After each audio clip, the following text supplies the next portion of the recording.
Hey there! Diving into arithmetic operations in Python can be quite the adventure, especially when it comes to optimizing these operations for performance.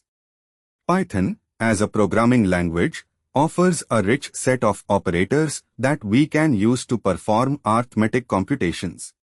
We'll explore some interesting nuances that can help you use them even smarter while coding. Ready? Let's roll. Now Python, it's got this built-in operator thingy that works for adding, subtracting, multiplying, and dividing numbers. We have even a couple of operators for those modulo and exponentiation operations.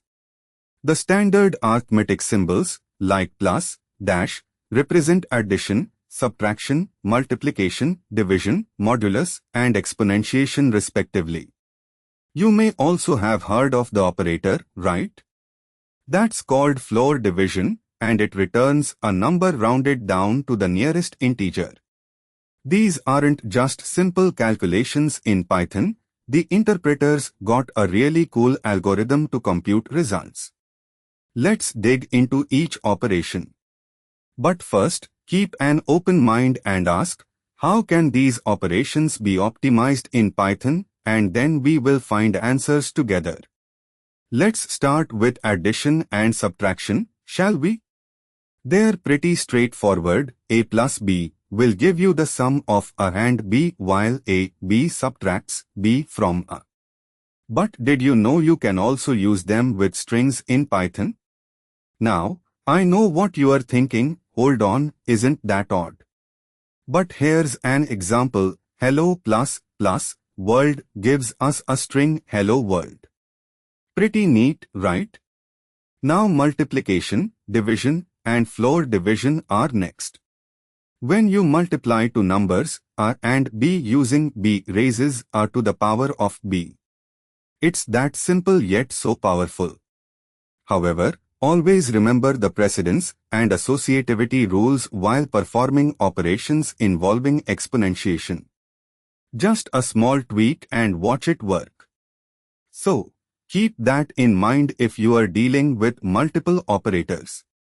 Python definite calculate underscore area underscore of underscore circle, pi is equal to 3.141592653589793 return pi radius hash multiplication and exponentiation print. It should give ~78.54. Moving on to arithmetic with complex numbers. Python offers complex numbers right out of the package. You define a complex number with either a real and imaginary part written as real underscore part plus imaginary underscore percentage, or as a complex literal like 1 plus 2j. Perform complex arithmetic just the same as with regular numbers, and Python handles the imaginary part without a fuss. It's like having your very own math wizard. Python definite compute underscore magnitude underscore and underscore phase. Magnitude is equal to abs hash magnitude of complex number, phase is equal to math.at, and to hash phase angle of complex number return magnitude. Phase z is equal to 1 plus 1j magnitude. Phase is equal to compute underscore magnitude underscore and underscore phase print hash. It should give magnitude ~1.414, phase ~0.785. Python also supports some cool operations like is equal to b. Python will first multiply A with b and then assign the result to A.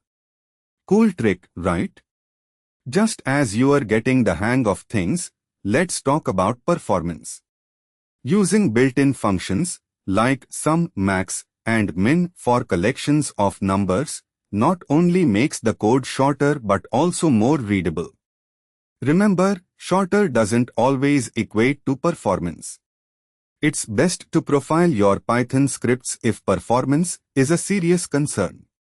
So, to optimize arithmetic operations in Python, keep in mind, use simple arithmetic for straightforward cases. Be mindful of operator precedence and associativity when dealing with expressions involving several operators to avoid unexpected results. Use built-in functions like sum and map wherever possible for better performance. Use asterisk is equal to for multiplication assignments. It can make your code run just a little bit faster. Finally, it's essential to understand about the limitations of Python's arithmetic operations, like the precision of floating point computations and the handling of overflow-underflow exceptions, especially when dealing with very large numbers. If needed, explore third-party libraries like Bigdecimal or Decimal for those precise computations. Python's dynamic typing can make the code easier, but not necessarily faster, especially in numeric processing-intensive tasks. Alright, I hope this tutorial gives you an in-depth look at arithmetic operations in Python, along with optimization tips. Remember, these operations form the core of every programming task, so understanding them well will help a lot. If you have questions or need further details, check out neeraj.qzz.io. I keep an updated channel on coding and Python there. Visit neeraj.qzz.io and subscribe to TechLab. I hope this guide made arithmetic operations in Python seem a bit less daunting to you. Happy coding, everyone! Let's dive deep and make these numbers ours to master. Till our next chat.